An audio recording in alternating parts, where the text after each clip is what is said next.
Video games. We all love them. And today, I'm going to show you why. Hey guys, Pigwars here. And today we're doing a collab. More specifically, a Pigwars special, if you will. I don't really know what to call this one.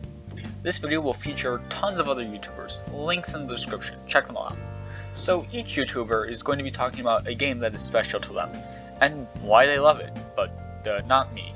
I already talk about video games and movies enough. In fact, the whole reason I made this video was so that I didn't have to put much work into it. All the other guys get to do all the work, I get to relax. Yay! A big shout out to everyone who is in this video. Thank you guys so much for lending me your talent. Now, without any further ado, let's talk about why we love games. Celeste is a punishing precision platformer game in which you play as Madeline, a young woman who's trying to climb Celeste Mountain to conquer her anxiety. Pigwars has invited me to talk about what makes this game so great, and so that's what I'm going to do. First of all, we have the gameplay. On the surface, Celeste is a very simple platformer in which you only have 3 moves you can do: a jump, a climb, and a dash. For the game's initial 7 chapters, they're all you really need to be able to complete them, and it doesn't get boring as there are additional mechanics within the levels themselves, like these bubbles, or these moving platforms, or this angry box thing. However, the game has 2 additional chapters. Chapter 8 adds the mechanic of not regaining your dash when you touch the ground, but needing to collect a crystal to do so, and Chapter 9 requires plenty of advanced movement techniques, which are mechanics that use a combination of various abilities. There are tons of advanced movement techniques, and they all lead to great interactions and ways of traversing the levels. However, the game has more than just these 9 chapters. Chapters 1 through 8 all have a secret collectible found within them called B-sides, which unlock shorter, harder versions of that chapter, with a remixed soundtrack. These B-sides teach you some fundamental advanced movement techniques to help you navigate Chapter 9. But there's still more. After completing all 8 B-sides, you unlock the C-sides, which are even shorter, even harder versions of their corresponding chapter. They teach you even more techniques. To sum this up, this game has a lot more gameplay mechanics than meets the eye, and they're all quite enjoyable. Next, we have the story. Celeste's story is told very simply through cutscenes and NPC dialogue, and there are a few little secrets to better show what's going on as well. I won't explain the story as I want to make this spoiler-free, but in short, all the cutscenes and dialogue are very clear, and the story is told quite well. On top of that, it's a very relatable story to many of us, and that makes it all the more engaging for the player. Again, I don't want to spoil anything as this game is best completely blind, but if you want to learn more about the story, I'll have Pigwars link a video explaining it in further detail in the description. And lastly, we have the music. This game's soundtrack, composed by Relyea, is honestly great. All the songs are placed well and really get you in the feel of what's going on, and they're just a bop in general. Plus, for any of you audio and music nerds out there, the songs make great use of stereo audio, meaning if you're wearing headphones, the song passes from ear to ear and makes it feel more real. Not to mention, the B-side tracks are all very unique and fun to listen to. Mirror Temple B-side is just a straight-up bop. And Chapter 9 is so long, its OST has its own album, full of amazing and uplifting songs. I listen to the soundtrack on a regular basis when I go do things in real life, and it's for good reason. All in all, Celeste is a great game in terms of platforming, story, and music. It's a really fun game and has plenty of content to offer. Plus, it has an amazing modding community who create really cool levels, meaning the amount of content this game has to offer is practically endless. Now, if you don't like platformers or tough challenges, this may not be the game for you. But if you're a masochist like me, you will love this game. Thank you to Pigwars for inviting me here, and with that, I'm out.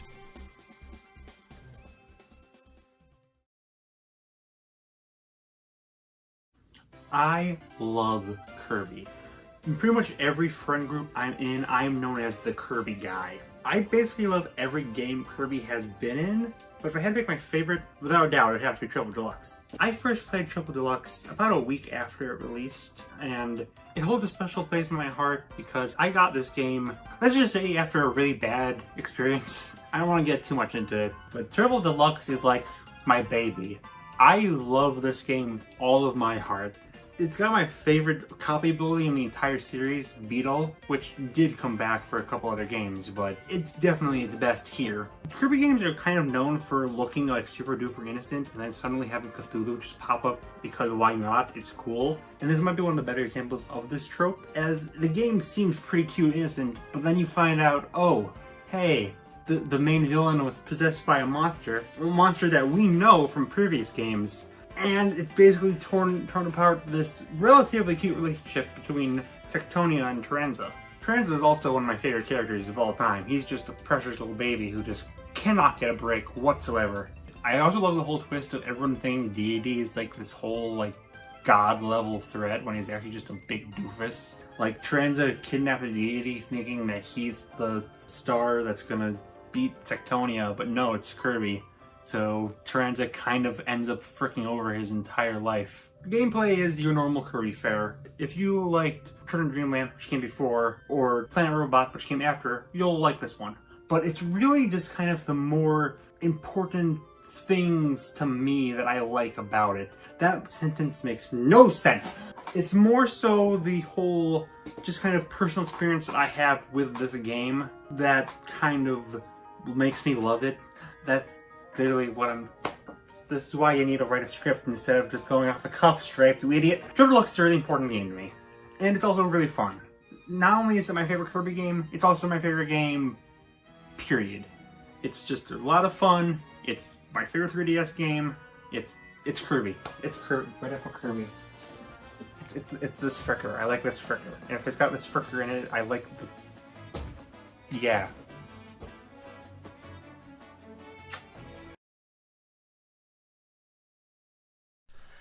Alright, so I've been asked to discuss why Hollow Knight is one of my favorite games of all time. And so, first things first, it's one of the best Metroidvanias out there. Not only that, one of the best games I've ever played in my life. And I've been playing games ever since, man, probably about 25 years now.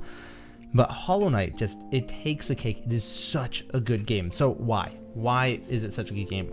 First off, with Metroidvania games, a lot of times they're very, very linear, and there's only one way to go. You need upgrade A to get to the next area, then you need upgrade B to get to the second area.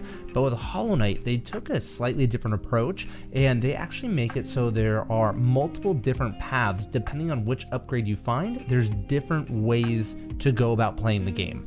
And so I found that absolutely fascinating, the way that they did that. It was done so well that most people are not going to be having the exact same game experience, at least on their first time through.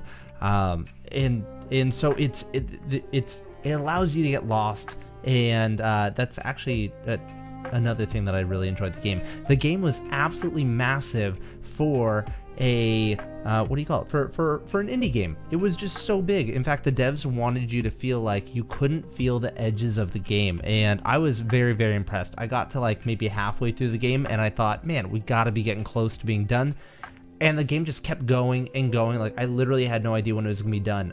The game normally costs only $15, like at full price, and it blows me away. I don't think I've ever played a game for that price that was this good.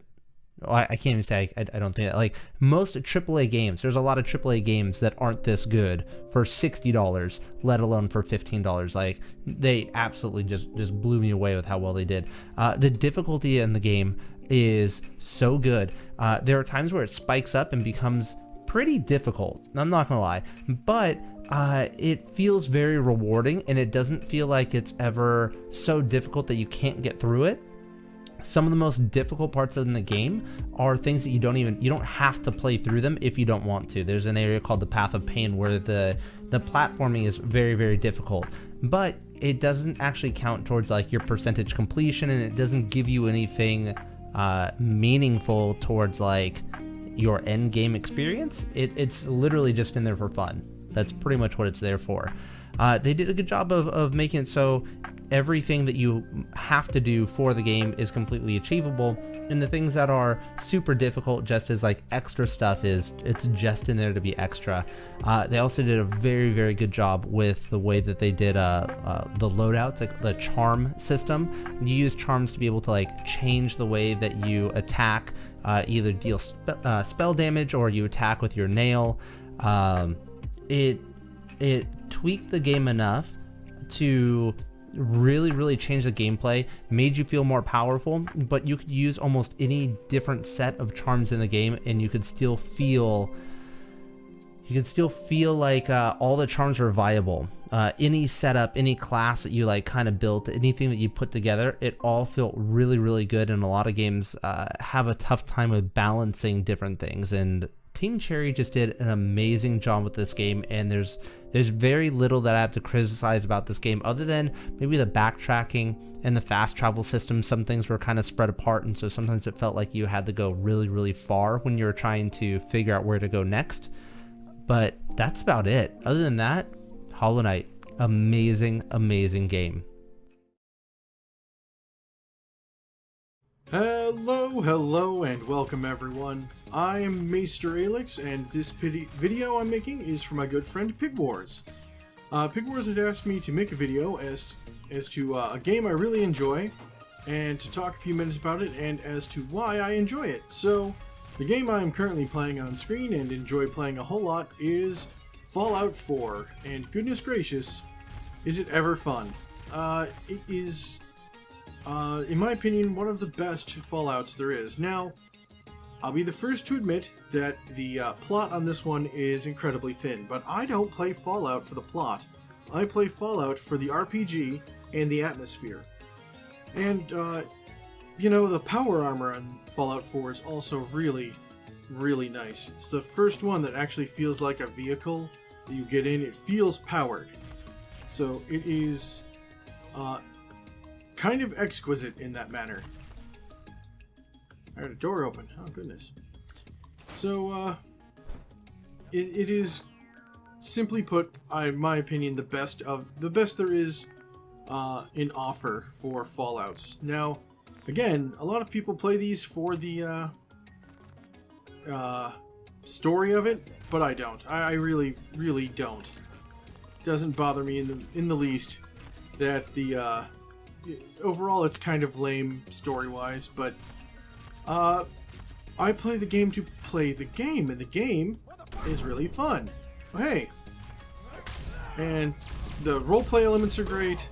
Now, I am kind of sad to see that the old perk system is gone, because that had its own bits of fun, but there's a lot of fun to be had with how the game is set up now. The roleplay elements are good. The way you set up your talents, I guess they're called. Yeah, no, these perks.